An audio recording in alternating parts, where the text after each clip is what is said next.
Good morning, everyone, and thank you once again for joining us. And we really appreciate the good response that we've had, and we welcome all the wellness centers throughout Quebec that have joined us. Just a few housekeeping. Brenda went over it very quickly, but I just want to re-emphasize, if you have questions, please don't wait till the last minute when we go to the health break to put your questions in. Get them to us as you think of them, put them in the chat box. Kathy has a better chance of organizing them and putting them in rhyme and reason and avoid duplication.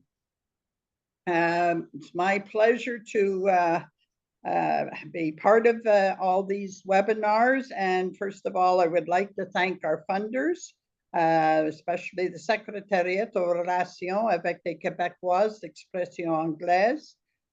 With their funding, it has enabled us to produce these webinars. And we also want to acknowledge and thank our longtime partnership with Éducaloi for their support. This year, we're going to be doing a total of 6 in partnership with Éducaloi. Without further ado, I would like to present and introduce our presenter, a longtime friend of Seniors Action Quebec, and many of you who have attended past webinars certainly know Richard. And for those who don't, I'm going to give you a little bit of background about him. Richard is a lawyer and a plain language specialist with Éducaloi. He coordinates a project supporting 16 community organizations across Quebec, offering services to English speakers.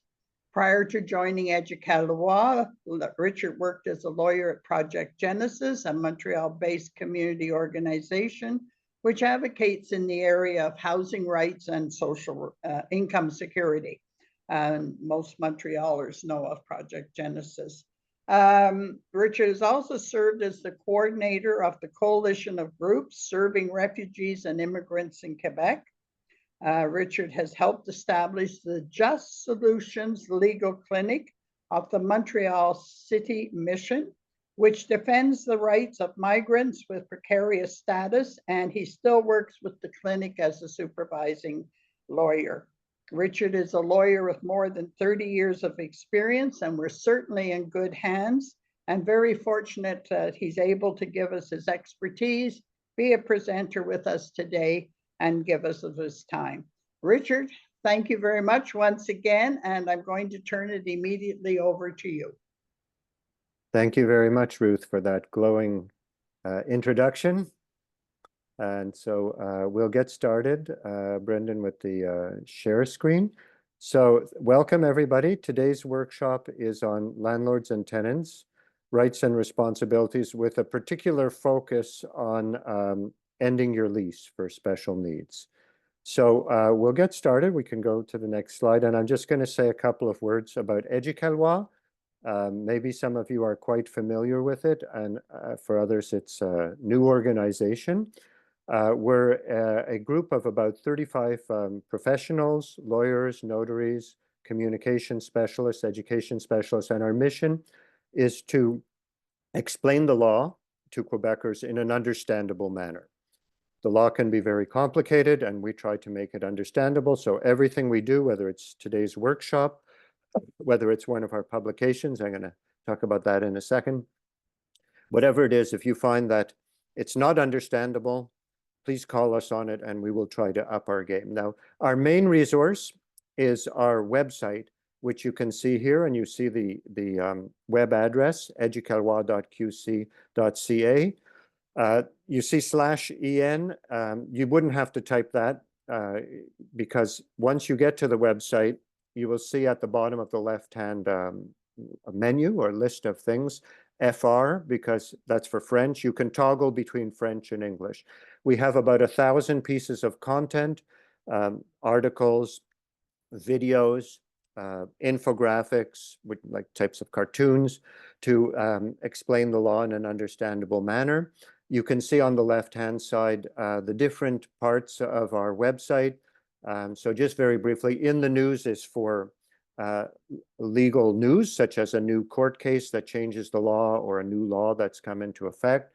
The law by topic is where you would go for specific topics. So for example, everything I'm going to cover today, you would find by clicking on the law and law by topic, and then looking for rental housing.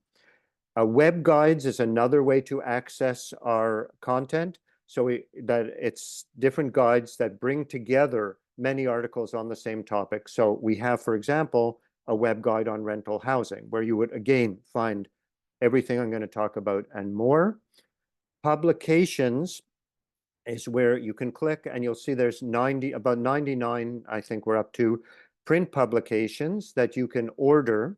For example, if you're part of a group and you want 15 copies or 100 copies of something, you can click on that, click through, and you'll be able to order them. We're a nonprofit charitable organization, so we will send them to you free of charge, even with the postage. And the About section is just where you can find out more about our organization, see the individual members of the team, and so on. So that's the presentation of Éducaloi. So we can move along now. Of course, if you have questions about Éducaloi, you can ask anything later. So this is what we're going to cover today. We're going to look at the Tribunal Administratif du Logement, which most people in English just refer to as the rental board. It used to be called the Régie du Logement, which is, you know, closer to the wording for rental board. It was changed to Tribunal Administratif du Logement about 2 years ago. A rough translation would be Administrative Housing Tribunal. So we're going to talk about the importance of that briefly.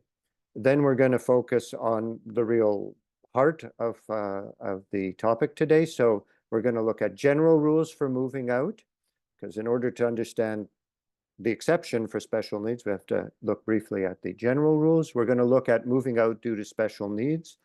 We're going to look at special circumstances, including when a roommate moves out or a roommate dies.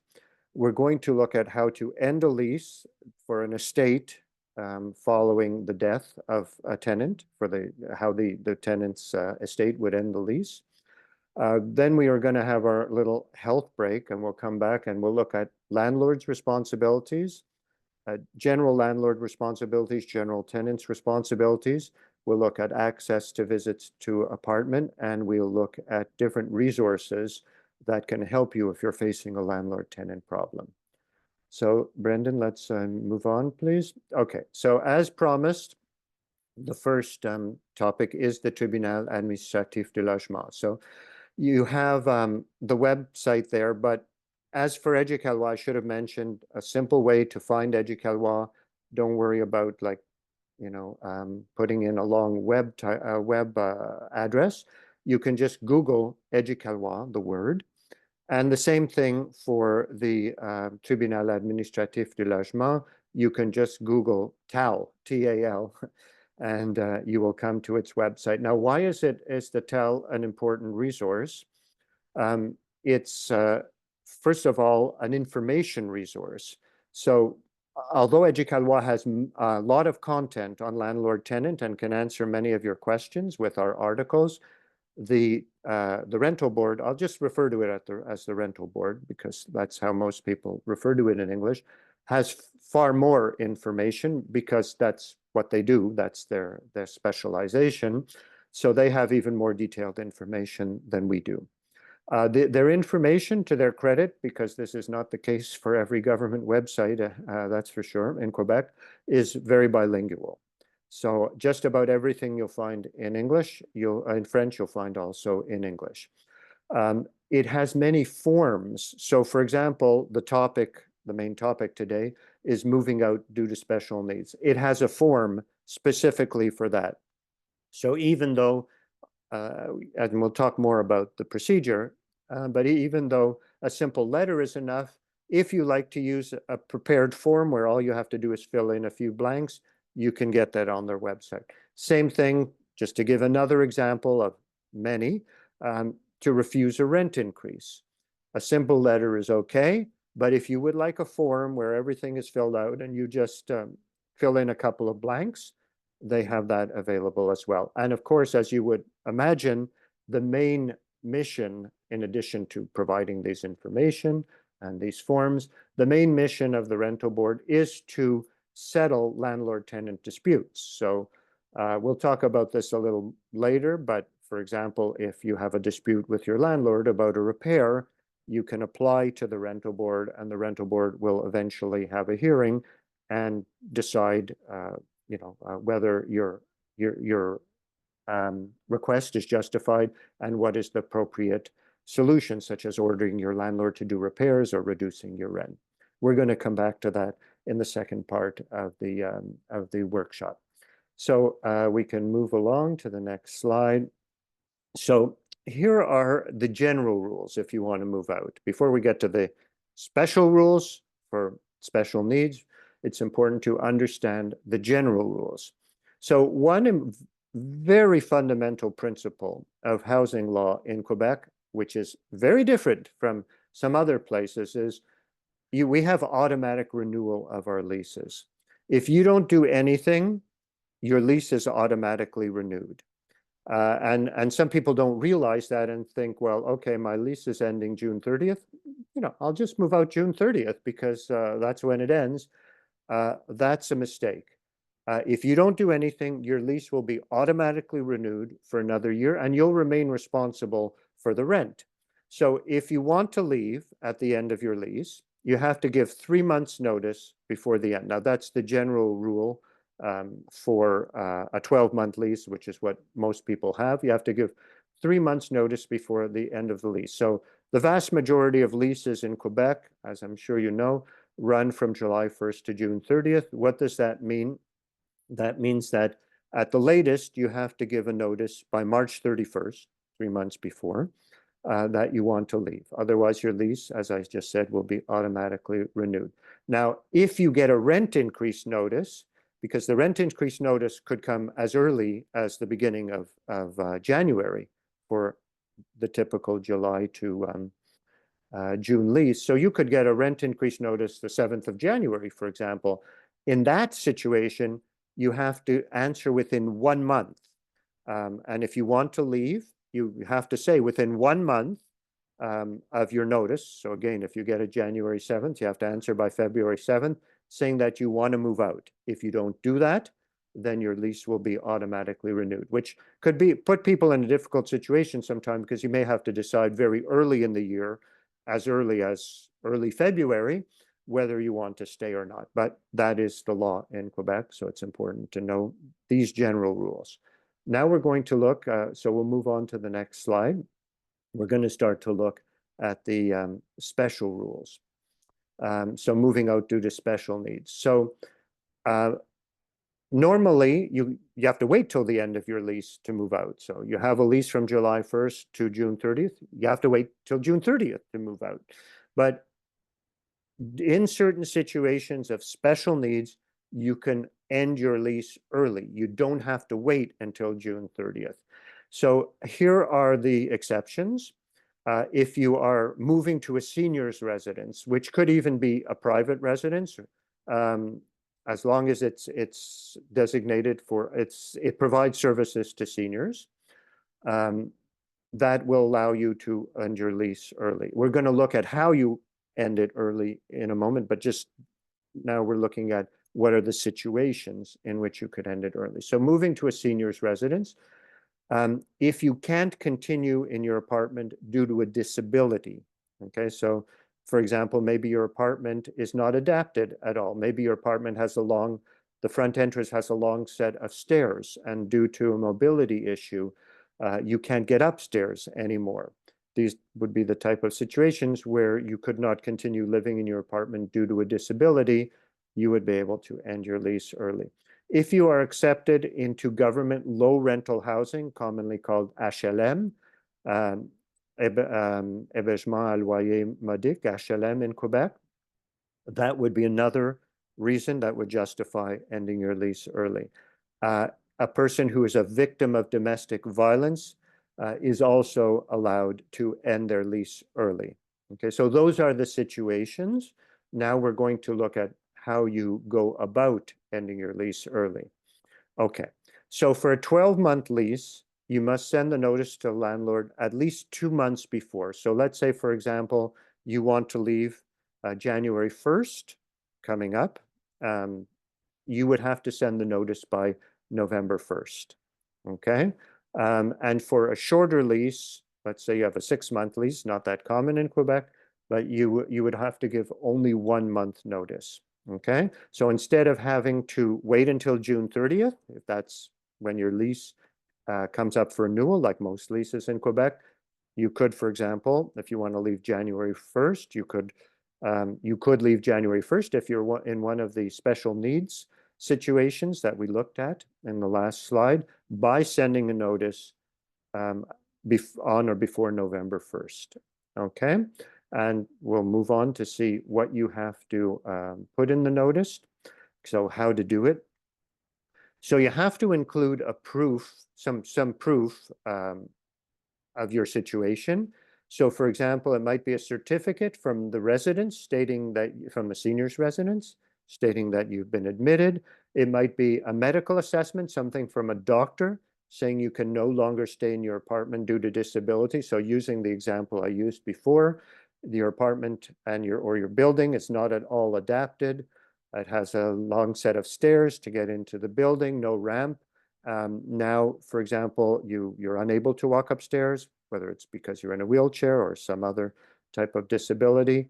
That would be an example, but you would still need a letter from a doctor explaining this. No payment to the landlord is required. You do not have to pay any kind of penalty, whether it be an amount of rent, whether it be some other sum of money that the landlord might think to ask you. It's simply illegal for the landlord to require it. And as mentioned earlier, the rental board has a form you can use to notify landlord. Again, at the risk of repetition, you don't need a special form. You can write a simple letter and attach the proof. It's always good to send it by registered mail, so you have complete proof that the landlord received it. There can be no dispute that where the landlord says you never sent me a notice.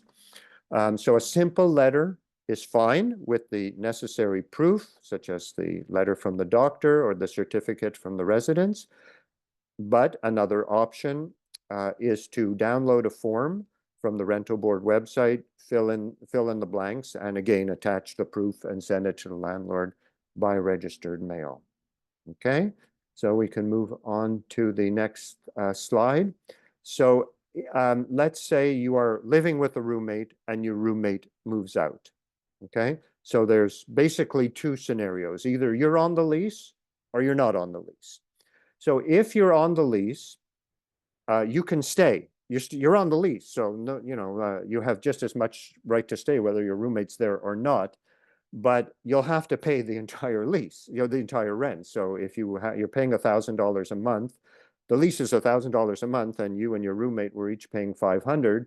You have the right to stay, but now you're going to have to pay $1,000 a month or find a new roommate to share with. Now, if you're not on the lease, you're in a much weaker situation. So let's just describe the situation. You're living in an apartment, you have a roommate, the rent is $1,000 a month, and the lease only has your roommate's name on it. Your name is not on the lease. So your only choice in that situation is to come to an agreement with the landlord to sign a new lease, or you have to move out. Okay, so those are the options there.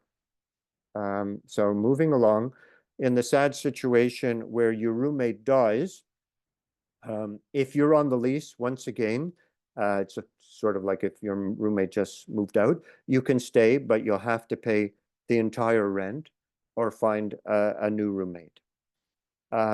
Now, if you're not on the lease, and unfortunately your roommate dies, you're in a stronger situation than if your roommate simply moved out.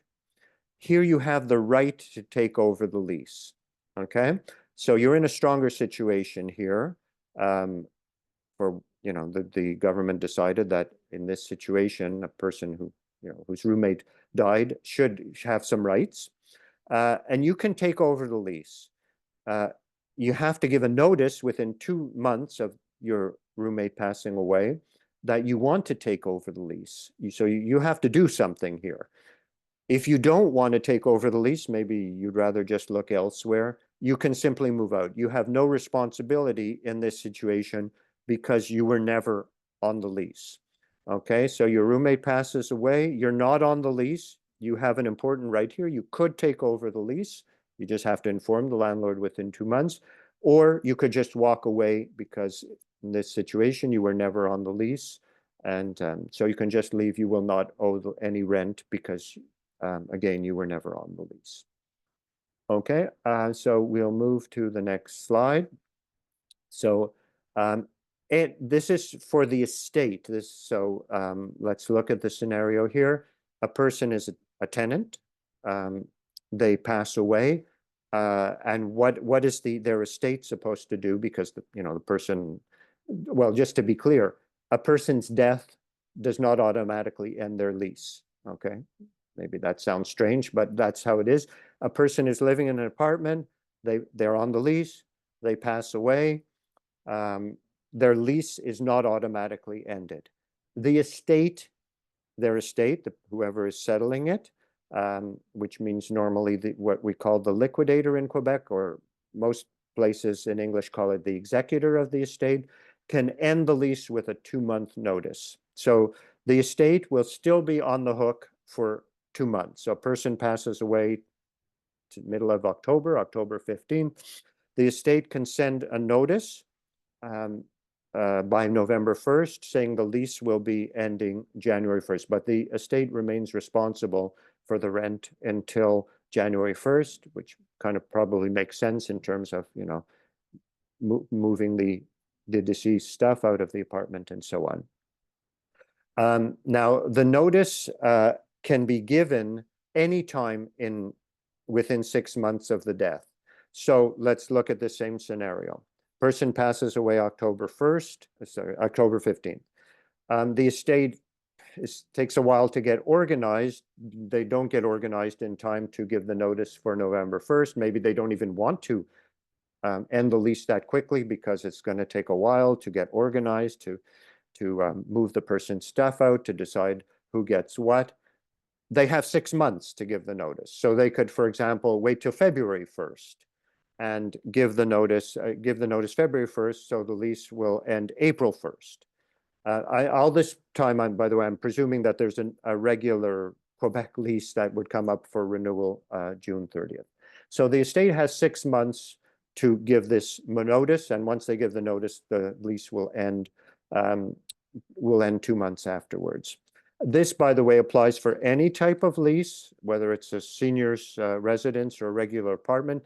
If, for example, it was a senior's residence and the lease included personal services on top of just the basic rent, the state is only responsible for the cost of services actually provided during the person's lifetime. So let's say there's $1,000 on top of the rent for different personal services, personal care, meals, whatever. The estate won't be responsible for that after the person's death, but they will remain responsible until they terminate the lease with this 2-month notice. And if the estate does nothing, that's a very bad situation. If they never notify the landlord to terminate the lease will again be renewed for another year on June 30th, and the estate will remain responsible until the lease is finally terminated. Okay, are we now, I think we might be at our question or break period. Ruth, how do you want to proceed? Sorry, yes, we are. You've covered that tremendously. I guess we could take a 5-minute break, and because we haven't been at it too long, but people might like to stretch, get a cup of coffee, come back in 5 minutes and get those questions into Katia, and then we can do the questions and then go into the next portion. We might finish a little early for those who are online, but I don't think people would mind. So we are now, say, 10:30. Let's come back at 25 to 11. Welcome back, everybody, and thank you for being so punctual. Now, Katia, our Executive Director for Seniors Action Quebec, I'm going to turn it over to you for questions to ask of Rick, and then I'll come back when you're finished, and we'll go on to the next segment. Okay, thanks, Ruth. Hi, Rick. Hi, Katya. Okie dokes. So I guess the first question that came up is do landlords in Quebec have to approve your roommate? No, they don't. So let's look at the situation. Let's use the same situation I used before. Mhm. I have I'm okay. There's two possible ones. Either I'm on the lease or I'm not. Let's say I'm on the lease. My roommate moves out and we were sharing the rent 50-50. I don't want to pay $1,000 a month. I find a new roommate. The landlord does not have to approve. They have no right to approve. As long as we are respecting all our obligation. We're going to look at tenant obligations later, but I'll mention two of the main ones. Pay the rent and don't disturb people. As long as we're respecting our obligations, the landlord has no say in who my roommate is.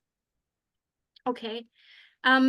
And with regards to people who live in rental apartments or rental buildings, and there's a change in their, say, mobility issues, or there's some, I don't want to use the word minor, but kind of lower grade disabilities, does and specifically if seniors have been living there for more than 5 years, do landlords have a legal obligation to retrofit the apartments to kind of help their tenants? I don't think so. I must say I haven't faced that question before. I know the rental laws pretty well, and there's nothing in the rental laws itself that says that. So it'd be some kind of other provision. There is a specific Quebec office of the rights of handicapped, and if there is any legal requirement in that situation, they would know about it. In the rental law itself, which is the civil code actually of Quebec, it's part of the civil code. There's nothing that says a landlord has that obligation, which is probably why the tenant has the option to leave, to go elsewhere, because there's no specific, nothing specific in housing legislation that would oblige a landlord to do that. Okay. I got a bit of a left field kind of specific question at the same time. So for people, just the questions you love. Yes, exactly. I was going to say the tougher, the better. There we go. So for people who live in rental apartments and buildings, so let's say they know an individual knows that their mobility is getting more compromised, say, and they live in a walk-up. When they get notice that their lease has to be renewed, can they say to their landlord, "Hey, I want to move down to the first floor"? Is that kind of something? Is that a kind of compromise that someone can do with their landlord, and then hopefully they get the same rental price for Okay, so downstairs? if the question is, can they say this or can Yeah. they ask this? Yeah. 100% yes. If the question is, can they oblige the landlord to give them a downstairs apartment? The answer is no. Perfect. So in general, I mean, there's a lot of rules protecting tenants, but in its essence, a lease is a contract. And you can't force someone. Basically, you're saying, I want to give up this contract. I'm going to end this contract. I want to enter into a new contract with you for the downstairs apartment. And that's perfectly legitimate, makes good sense if the apartment is going to become available, but you cannot in any way force the landlord to do that. Okay. And in your presentation, Rick, I can't even read my own handwriting, but you said that if a lease includes personal services, the estate is only responsible for the costs of services that are actually provided during the person's lifetime.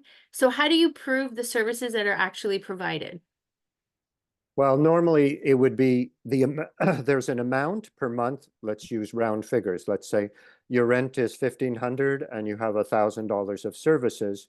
I think if it came to a dispute before the rental board would say, well, the person passed away on the 15th. So therefore, they are responsible, their state is responsible for half of the month, which would be $500. I don't think they would start assessing like how many meals or physio or exercise or whatever. They would say, look, you're paying $1,000 a month, person passed away halfway through the month, or if it's a third, then 1/3 of the cost, and they would just do it in a dollar way. Okay.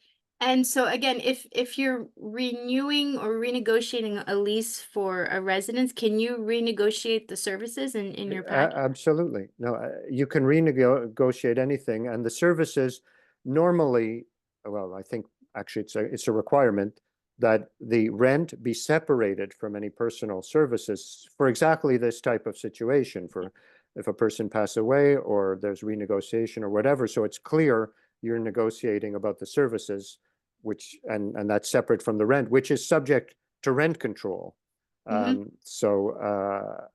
Whereas services are sort of, on a negotiation basis. So absolutely, short answer, yes, you can renegotiate the services. You want more, you want less. You find it too expensive, you want to reduce, and so on. Okay. And someone asked the question that if you're in a residence and you give notice that you're leaving, do the services continue until you leave the residence? If the services are part of your lease, then normally they would continue as long as you're there. Okay. Once again, unless you renegotiate something. Okay. Okay, we're talking about usually a fairly short period. If you're going to a different living situation, you want to leave in the next few months, you give the 2-month notice. So normally your needs haven't changed and your services, I mean, I would assume you would want your services to continue until you leave. Okay. And a question came in, so I'm just going to read what came in. So this person says that they live in a building run by a rental business corporation. This person first signed a legal Quebec document lease for 23-24. A renewal letter was sent to this person for 24-25 with no legal forms. There was no form to respond. Is this a normal situation? And then this person says they sent a short letter to renew by registered letter, but that basically in the renewal lease there was no legal Quebec document form to be signed. The landlord doesn't have to provide a form to sign. The landlord has to inform you let's take the typical rent increase. Landlord has to inform you that they're asking for, let's say, 5%, that you have the right you have different options, the right to leave your apartment, of course, the right to accept the increase and stay in your apartment, and the right to stay in your apartment but refuse the increase. So you got 3 options: leave, accept the increase, or stay but refuse the increase. The landlord has to inform you of those 3 things. They don't have to provide you with a form to answer them, and they don't have to send it on a specific legal form. The lease itself that you sign when you move in, by law, must follow the official legal lease form. But from then on, simple letters are okay. So it's okay for the landlord to send you a simple letter. It's okay for you to answer with a simple letter. Although you do have the option that I mentioned before, I even mentioned for the rent increase situation, that the rental board itself, if you prefer, has a form that you can download and fill out. If you prefer to use an official type of form where you just fill in a few blanks, that's available for you as well. Okay. And a great question came in. So if a person passes away and there's no family members, I'm assuming there's an executor, but who terminates the lease? Okay. Well, if there's no family members, like the executor is normally a family member, unless a person in their will designated somebody. You can designate anybody if they're willing to do it. Sometimes people designate, for example, a chartered accountant or a lawyer to do it, but they're going to have to pay them to settle the estate. So based on the question that there's no family, let's take the simplest example. The person didn't name anybody. They have no family member to name. They didn't hire somebody. In that case, there's a special department of Revenue Quebec. It's kind of maybe funny that it's Revenue Quebec that handles it, but it's Revenue Quebec that settles the estates of people who have no family members, nobody to, and actually they check, this is getting into a whole other area of law of successions, but they go to something like the 9th degree, like they look very, very far in terms of who might be able to inherit and therefore would be responsible for settling the estate before they actually settle it themselves. So they would do the research, I'm not too sure how, but they will do the research to see, if you've got some kind of 3rd or 4th cousin or whatever, who is technically allowed to inherit because they're actually a family member. And once they confirm that there really are no family members to be found, then they would settle the estate, which includes terminating the lease. Okay, and one final question came in, and I think this person was actually reading my mind. So just to go back to the question I asked kind of at the beginning about landlords' legal obligations to kind of retrofit dwellings. Let's just take an example of safety features such as, bars on showers or railings or things like that. Do you need to get permission from your landlord to install things like that, or can you just go ahead and do them? We're going to look in the next part at tenants' obligations, but I'll mention that one since it came up here. You can actually install anything as long as you are willing and able to restore the wall, the room, the ceiling to its original condition once you leave. So let's take the shower bar. If you can install it, there's no problem, but you must be prepared to bear the cost later on of replacing the tiles that you had to drill into to restore the wall to what it was. Of course, people are, human beings can discuss things. The landlord may say, hey, that's a good thing that you're doing. And I'll be happy if you leave it. And that will save you the expense of replacing it and maybe come in handy for the next tenant. I mean, most people won't be bothered if there's a bar in their shower, even if they don't have to use it. So you can always negotiate. Also, and I'm by no means an expert on this area, I think there's all kinds of subsidies and assistance from CLSCs and so on for people to do this, to keep people in their home. There's all kinds of programs which are beyond the scope of this presentation, and I'm not the best resource person for keeping people in their homes.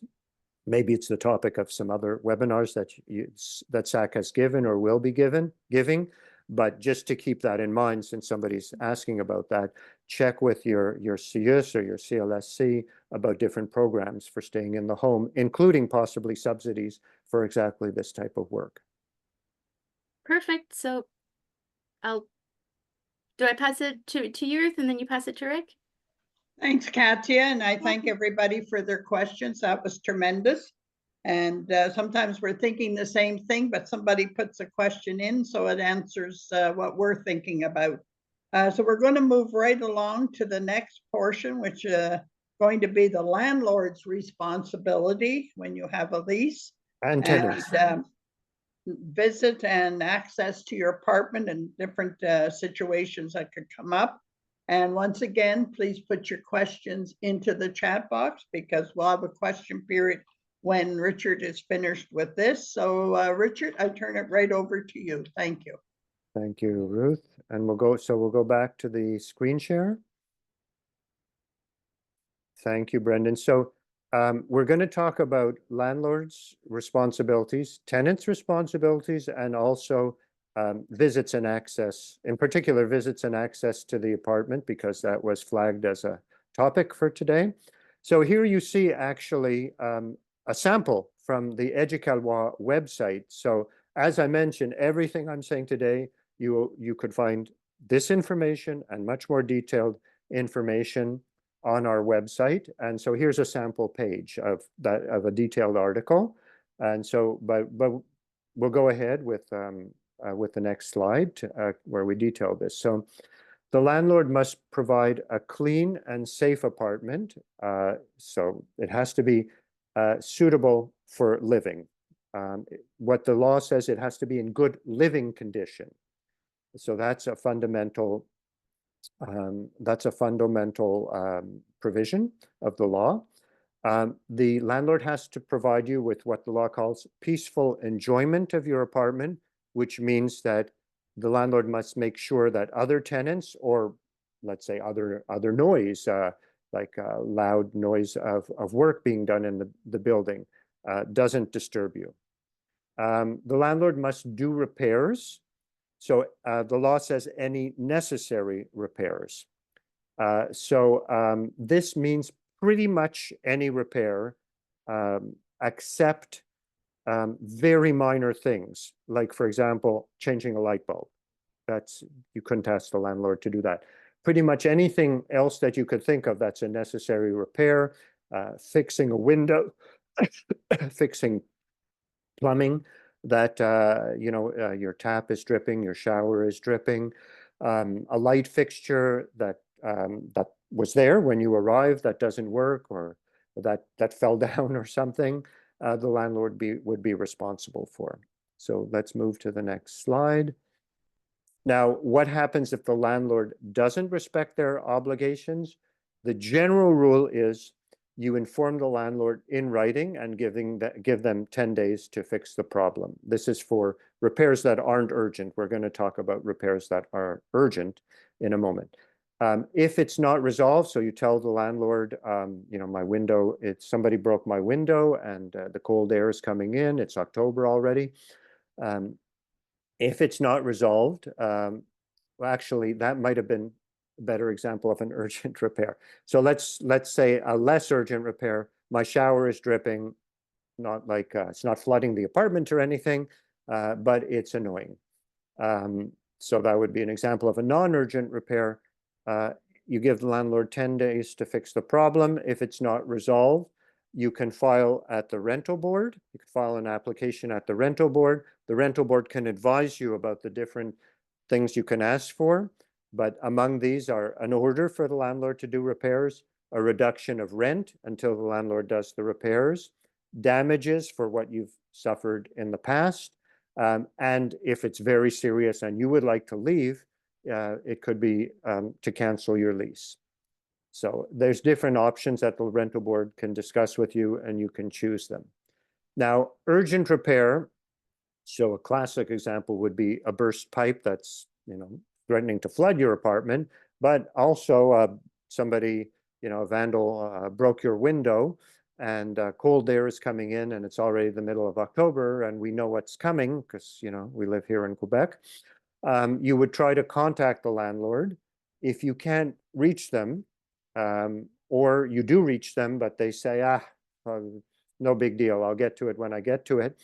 This is a big exception to the general rule. You can actually carry out the repair yourself and deduct the cost from your rent. This is the only situation in Quebec law where you can deduct money from your rent without the authorization of the rental board. So this is quite an exceptional situation and just for urgent repairs. Okay, so let's move along. So here is another page, another article from our website where we go through the responsibilities of tenants. So again, at the risk of repetition, everything I'm saying today, you can find in much more detail in different articles on our website. So let's move along to the next slide. So you have to take care of the apartment. So you cannot trash the apartment. You cannot damage the apartment. If you do damage it, you're moving some furniture and you put a big gash in the wall. You shouldn't do that, but accidents can happen. And you would be responsible for repairing the apartment. And in particular, when you leave, again, you must restore the apartment to its original condition, minus normal wear and tear. So you're not responsible for the fact that you lived there 13 years or 15 years or whatever, and the paint faded. Okay, the landlord might have put a fresh coat of paint in the whole apartment when you moved in 10 or 15 years ago, and it's faded. You're not responsible for refreshing the apartment. That's normal wear and tear. But you are responsible, to use the same example, if you move to some furniture and you put a big gash in the wall, you're responsible for repairing that. not disturb other tenants. That's, you know, the flip side of they shouldn't disturb you and you shouldn't disturb them. So everyone is in an apartment building. We're living in a fairly dense housing. We're not out in the country, you know, 100 yards from our nearest neighbor. Our nearest neighbor is, you know, just a couple of maybe inches of wall between us. We have to be prepared for what the law calls, or what the rental board cases call normal neighborhood annoyances. You might hear sometimes, you know, kids running upstairs, or somebody listening to music at 6 in the evening. These are normal noises. What are considered not normal noises are loud noises after, say, about 11 p.m., parties that go on till all hours, people blasting music, and so on. So you shouldn't disturb and you shouldn't be disturbed. Do small repairs.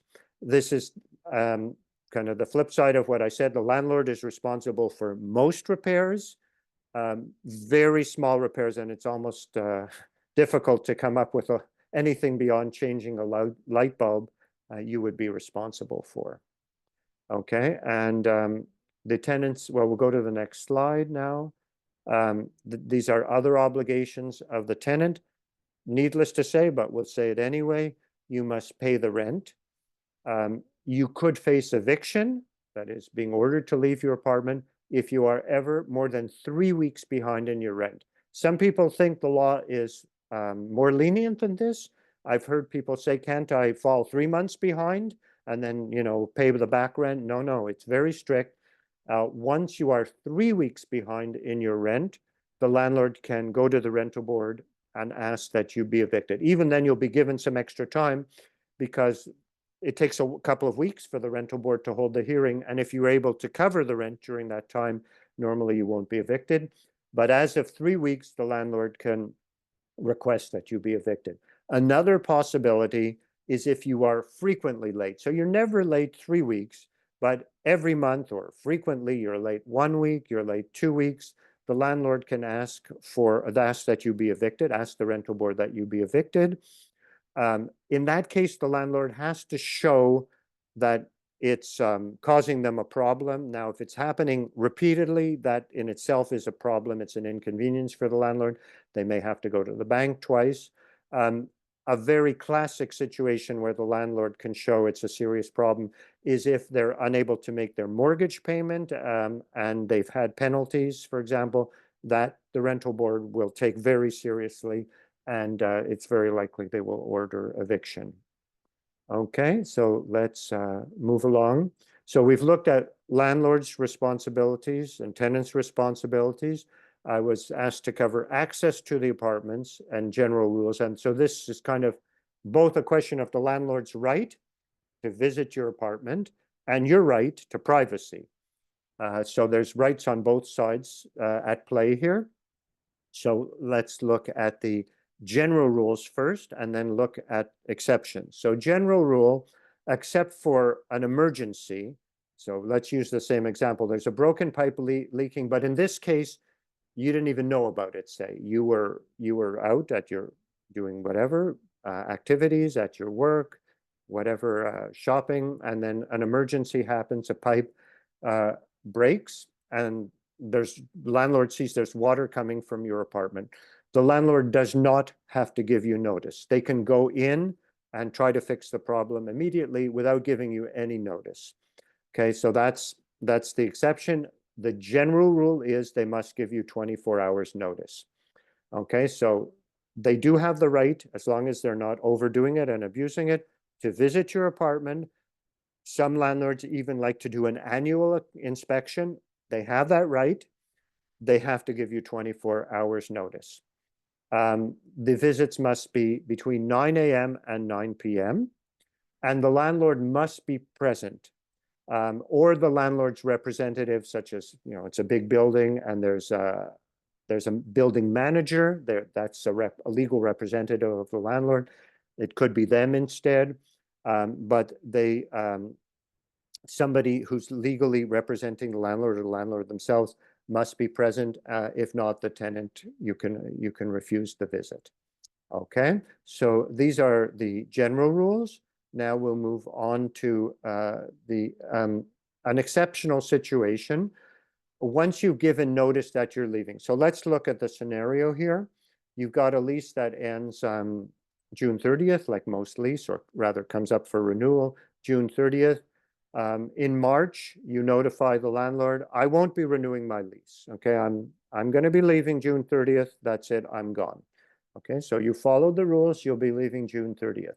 This gives the landlord some very special rights that they didn't have. You know, they don't have under normal circumstances. Of course, they can show the tenant to the apartment to prospective tenants. Sorry, the landlord can, of course, can show the apartment to prospective tenants. That's normal. They want to get a new tenant, and they're allowed to show the tenant your apartment. What is very strange in the law is they don't have to give advance notice. It's very strange. They don't even have to give 1 hour notice. The visits have to be between 9 a.m. and 9 p.m. And again, the landlord or the representative must be present. But it's a very unusual situation. And, you know, to give an example, you get up 8 o'clock, you're having your breakfast, 9 o'clock, the landlord, you're still in your pajamas, the landlord knocks on the door and says, I have some prospective tenants. I want to show the apartment. You're leaving June 30th. I got to rent the apartment and I'm coming in now with some tenants, some prospective tenants. They're allowed to do this. So it's an unusual situation. It's like you have to constantly be thinking from the time you give the notice until you move out, or until the landlord tells you. Maybe the landlord's going to tell you in a couple of days they've rented the apartment, and then this whole thing of the surprise visit is finished. But until then, this surprise visit can happen. Now, tenants' rights groups advocate that people be civil about this, and the landlord shouldn't just show up at 9 a.m. and knock on your door. They should give you some notice and check with you. Look, you know, the day before or whatever, I'd like to show your place at 9 a.m. Is that okay? Or they don't even have to say that. They can just say, I'm going to show your place at 9 a.m. I want you to be prepared. They're allowed to do that because they don't even have to give you notice. And then at least, you know, well, 9 a.m., well, maybe, you know, I don't have all the dishes in the sink and I'm not walking around in my pajamas and slippers. It's up to you. You have the right to walk around in your pajamas and slippers if you want, but if you're not comfortable, at least you've been given the notice. So this is a good practice for landlords to give some notice, but they don't have to. They could, and the same could happen at 9 p.m.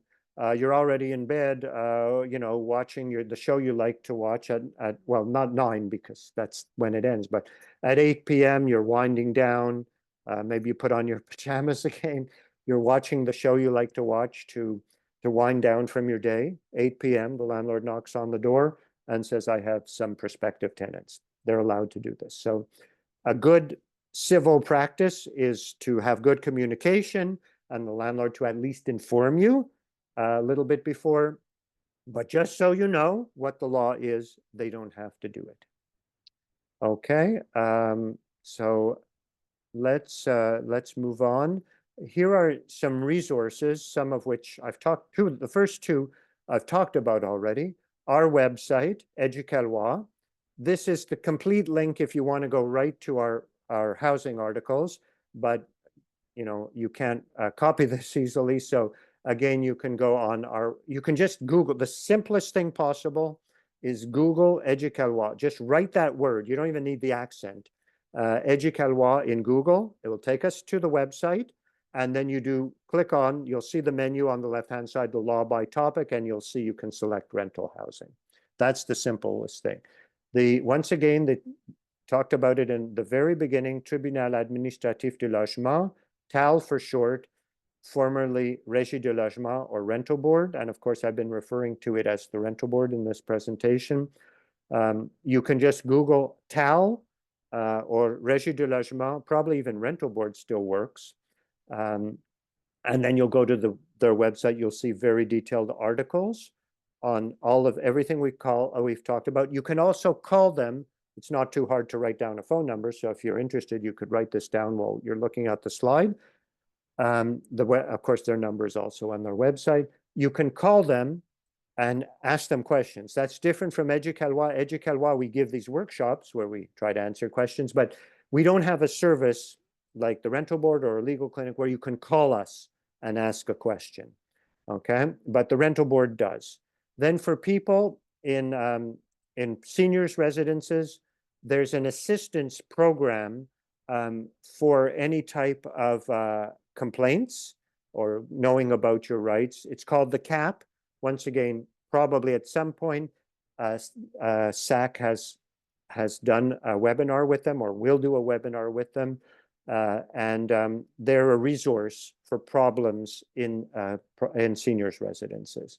We'll just move on to some more resources on the next slide. So in every area of, I think of the province, certainly of the city of Montreal, there's what's called tenants committees, and they exist to inform tenants of their rights. And there's an umbrella group with a long French name, Regroupement des Comités Logement et Associations Locataires.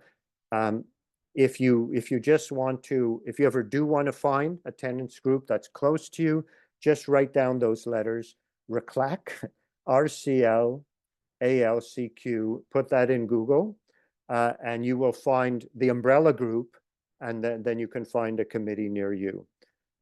Another excellent resource is what's called the Community Justice Centers. These are in all parts of Quebec, and they offer services in English or French.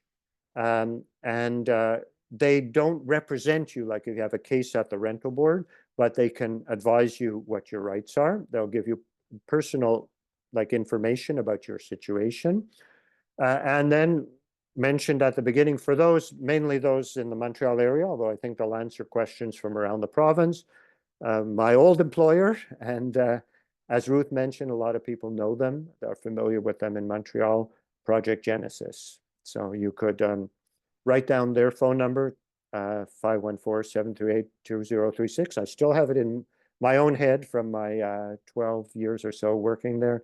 They are a good resource to call up or visit for housing problems, and also for other seniors issues, which we're not talking about today, like pensions. Okay, so moving to the next slide, I think actually we've come to the conclusion of what I was planning to present, and we can go back, I guess, to Katja or Ruth. I don't know if you want to say something at this point for questions. Well, thank you, Richard. It was excellent once again, and I hope everybody's put their questions in the chat box. Katya, do you have a few questions? I do, yeah. Okay, Richard, so I think I'll start with this question. So if landlords don't respect the obligations and the tenant has to inform the landlord in writing that they have 10 days to fix the problem, can that letter, can that letter just be written by the person who signed the lease, or could it be written by someone who, for example, has a power of attorney? It could be written by someone who has a power of attorney. Okay. And in fact, I mean, if you really want to it's like show you're serious, you can have a lawyer write the letter, which lawyer's acting as your representative. But if you have given a power of attorney to, let's say, an adult child or a brother or sister, absolutely. But they should specify that they have power of attorney and attach a copy of the power of attorney. Otherwise, the landlord has no way to know that it's true. It could be somebody who's just interfering in your affairs. Okay. And if do the rules that you presented for landlords and tenants, do they still apply to HLM, to low income housing as well? Yes, but except, well, we didn't touch, I think that everything I've talked about, which is repairs, for example, disturbances and so on, absolutely that applies. The municipal housing office is a landlord, just like a private landlord, except they're part of the municipal government. What wouldn't apply, but it wasn't the topic of today, is the rent control is completely different. It's not set by the rental board. It's set according to your income. You pay basically 25% of your income is calculated as your rent. But aside from that, they're a landlord like another landlord. Okay. So just to clarify, when you said urgent repairs, the tenant can do them, but then they deduct the cost from the rent. What are the steps that they have to do to prove that they paid for them, for those repairs? Okay, so but the whole process is very important because you have to try to reach the landlord. So there's many scenarios. You could reach the landlord and tell them, and the landlord says, I'll get to it when I get to it. You could get an answering machine and then leave a detailed message, or you could get no answer, but you have to try. Once you've done that and the landlord isn't moving, okay, so whether it's you left a message and you don't get a call back right away and the apartment's flooding, or the landlord says, you think it's a flood? I don't think it's a big deal, which would be a pretty crazy answer for a landlord since it's their property. But we're giving different hypotheticals. You've done your part in informing the landlord. From then on, you can call a plumber, have them come, fix the pipe. The plumber, of course, will give you a written bill, and that's your proof that you paid the plumber. On the way, also, you can take a picture. It's a pretty good idea to take a picture, but a plumber is not going to say I repaired pipe in kitchen or whatever if there was nothing to repair. So that's on itself pretty good proof. If you're trying to reach the landlord, for the first part, just going back to the first part, because one of the things the landlord could say is, well, you didn't even give me a chance. I'm not going to pay because you didn't give me a chance to do the repair. And I could have found a plumber for less. Or my concierge in my other building could have done it. They could say you didn't inform them. So it's always good to have proof, and you don't have time to send a registered letter here. So if it's possible, you can have somebody standing beside you when you call the landlord, put them on speaker so they're a witness, put them on speaker when you leave a message on the landlord's answering service, whatever you can do to prove that you gave the notice.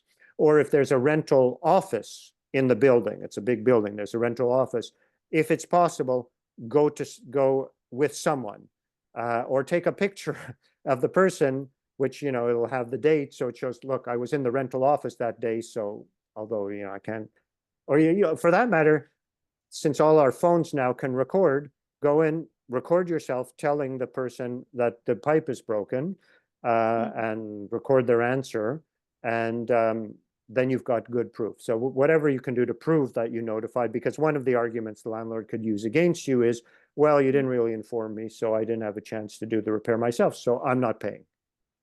Okay, so keep your receipts. No, absolutely. And then send them, you send it when you pay your rent. Let's say you pay, $250 to the plumber. I think that's about the minimum now for having a plumber come and do anything. You say, look, my rent is usually $750. I pay, you describe the whole thing, everything I've talked about, how you tried to inform them and so on, what the plumber did. And here's the plumber's bill. It's $250. Therefore, I'm paying you $500. Great. Okay. So someone had a very specific example of what you were referring to as normal disturbances and who is responsible for what. So let's say in your building there's someone who in the hallway is always on their speakerphone, so the entire floor can hear the conversation. Do you have to deal with that one-on-one with the other tenant, or do you have to go to your landlord and the landlord deals with it? Okay.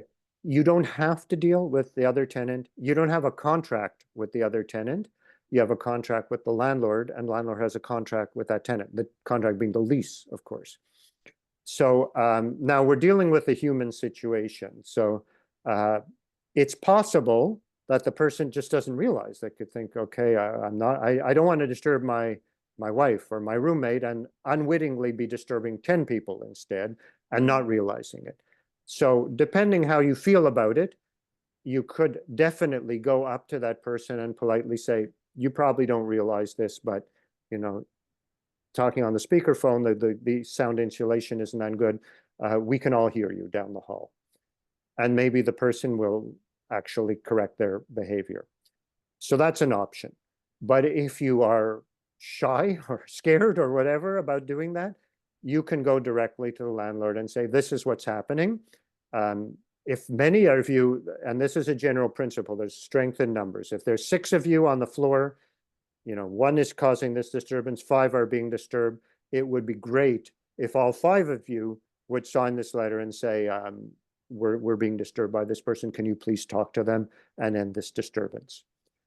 So you have the option of doing either, dealing one-on-one. You know, we're in a free society with free speech.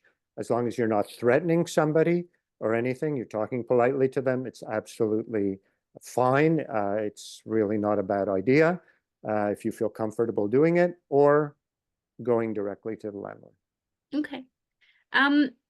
There's about 4 questions on kind of procedures between signing leases and tenants and landlords. So I guess it's not, it doesn't really have to do with the topic, but it's a good question because I think a lot of people there's a lot of misinformation or disinformation, whichever. But when you sign a lease, do you have to pay the first and last month? Okay, that's a very, very, very important question. Okay, and I'm going to deal with it in 2 parts. Okay. The only thing the landlord can ask for is the first month's rent. So let's take an example. Today, October 15th, you sign a lease to move in November 1st. The landlord can ask you for November's rent, okay? But that's the only thing the landlord can ask you, which leads me to the second part. Not only do you not have to pay the last month's rent, it's illegal in Quebec to ask for the last month's rent. So far from it being an obligation of the tenant, it's illegal of the landlord to ask it because the only thing they can ask is the first month's rent. They can't ask for a key deposit, they can't ask for a security deposit, and they can't ask for the last month's rent. And this again is very different from some other places. I know there are other places, whether Quebec provinces, whether US states, where it's perfectly fine for the landlord to ask for these extra things, not in Quebec. So that answers, I think, the question, but I'm going to add a bit of information because many people are kind of tricked into doing this and they only find out later. If, for example, you did pay the last month's rent, let's say you rented your apartment last year, you paid the so-called last month's rent, which you don't even know when it's going to be. Maybe you're going to stay in your apartment 10 or 15 years. You can say to the landlord, I just had a workshop with Éducaloi, and I found out that what you asked me for last year to pay the last month's rent is illegal in Quebec. Therefore, I'm applying it to my next month's rent. So I won't be paying you my November rent because I already paid it last year. Okay, so that is one option if you're already in that situation.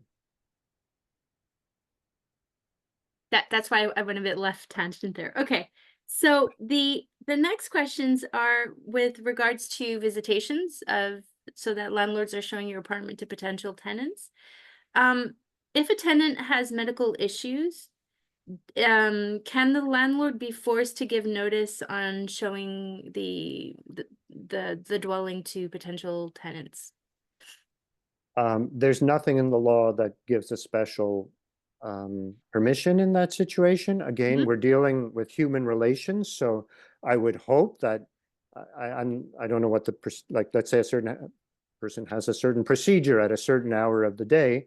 I would certainly hope that if they inform the landlord that from 3 to 4 every day they're having something medically necessary done, please do not have visits during that time. The landlord would be a decent person and would respect that. If there's another 11 hours between 9 a.m. and 9 p.m., why come during that hour?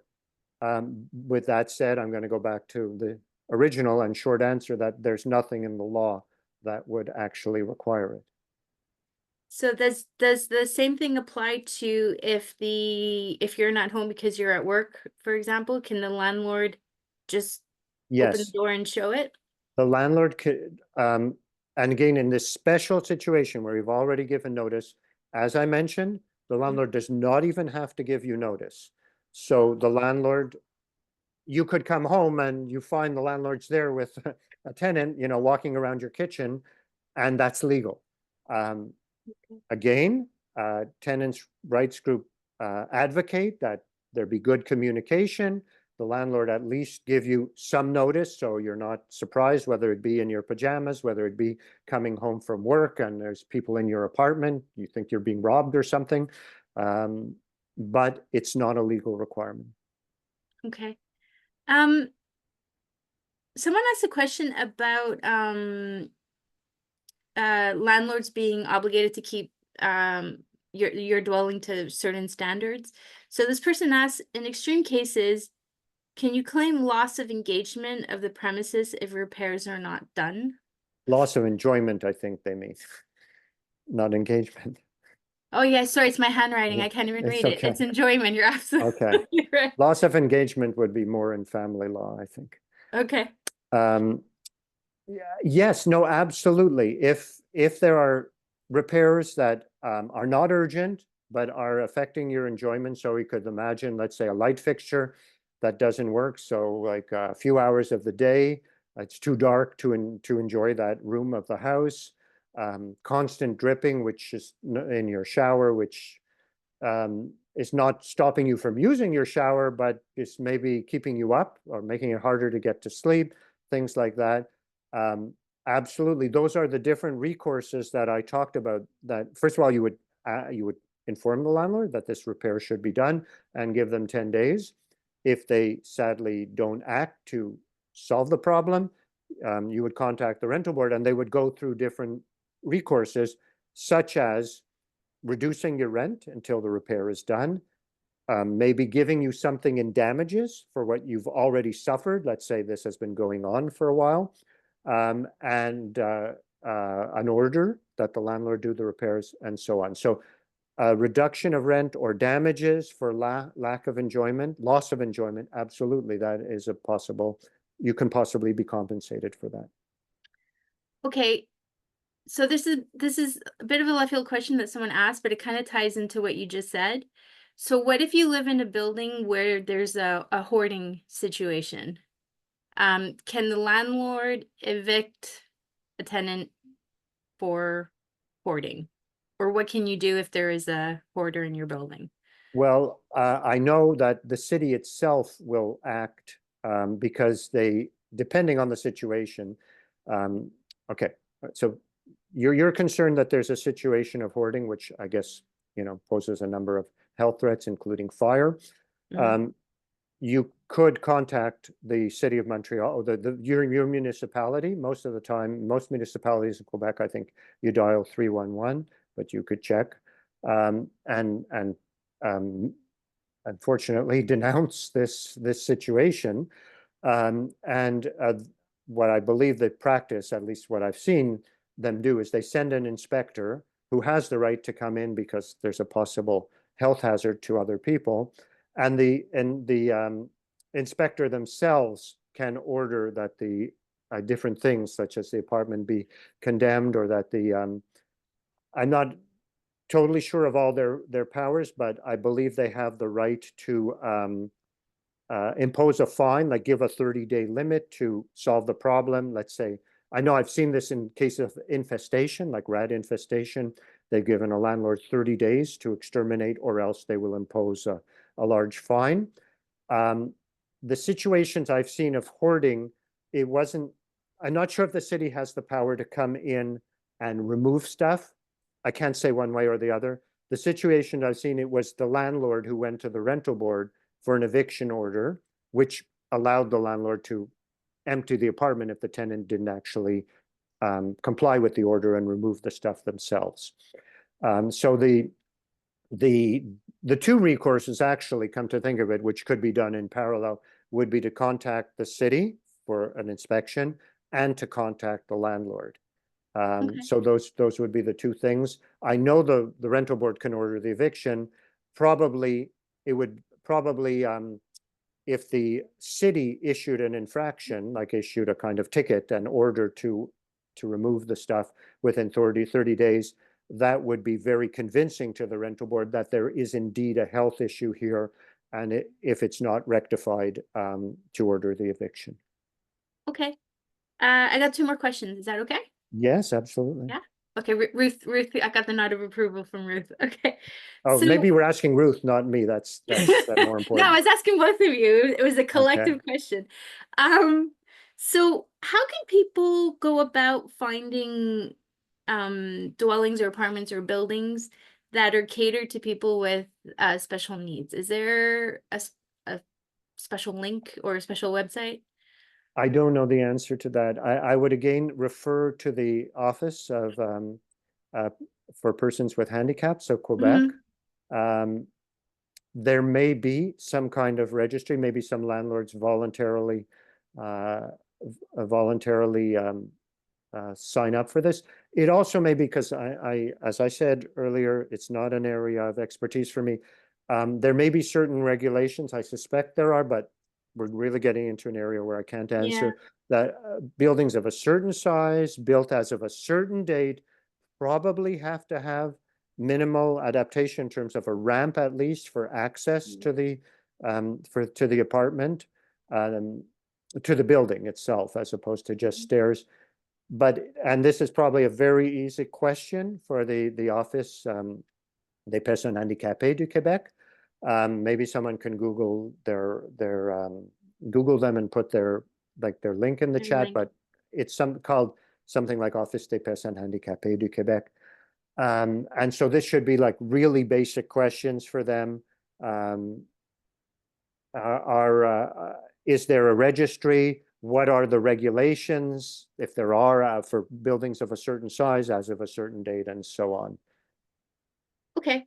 And then, so I get the final question is, because we've done, whenever we seem to do webinars on landlords and rents or rental situations, there seems to me that there's a bit of and this is just for anyone really that's a renter, there seems to be a bit of a fear element to contacting the TAL or the rental board, as though it's this big bad monster, if you will, because it's very intimidating. So I guess my question to you, Rick, is, in your experience and also in your previous career life, how scary is it contacting the rental board? I don't think it's scary at all. I did have, even prior to Project Genesis, I had a period in private practice where I appeared regularly before the rental board. As a tribunal, it's very informal. It's not like, you know, what you see courts look like on TV, on Law and Order or whatever. Very informal. The People's Court. Yeah. Nobody like Judge Judy barking at you. Okay. And the people that you would contact, let's say somebody has a repair situation, they want to discuss their options. They're not like judges, they're not actually lawyers, they're people who are trained to help the public, to fill out forms, you know, to give them information about their rights. Now, with all that said, anytime you're in a confrontational situation with somebody, the relationship changes, and this is an unfortunate thing. And sometimes the parallel is done, or the comparison, with family law. Family law, you go to court, you get divorced, you separate. Housing law, you go to court, you go to the tribunal, you still have to live together. In a sense, you have still, the relationship continues maybe another 5, 10, 15 years while you're living in your apartment. And the reality is, it's a human relation, and it does make things difficult. And that's why it's unfortunate that a lot of people don't exercise their rights. And that we can't get around that. What you're kind of escalating the situation to something of a confrontational relationship, even though the setting, if you end up going to the tribunal, is quite informal. But going back to the original question, if you're just at the stage of exploring, getting information, it's really not an intimidating thing to contact the TAL, speak to someone, get information, or visit them to sit down with somebody and get information. Okay, so people shouldn't be afraid of, quote unquote, rocking the boat, I guess. Well, that's where we go one step further, and we're entering into a confrontation. I mean, don't think many landlords will get really upset. This is a human relations. So Mhm. my answer is no better than anyone else's answer by getting a letter just saying, or getting a phone call first. Like, you know, there's this repair to be done, and the landlord doesn't do it, then getting a letter, but still no court, no tribunal, nothing. But once you're past that, you are kind of rocking the boat, and you have a choice to make. It's your right. I would encourage people to exercise their right. If I can say one thing out of 30 plus years, as Ruth pointed out, of legal experience in different settings, generally people's rights are more respected when they speak up.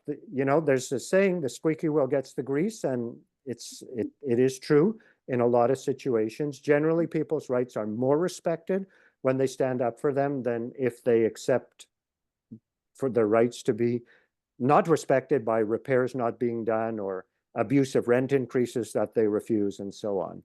So I encourage people to exercise their rights, but I do recognize we're in human situations, and confrontation is not always easy.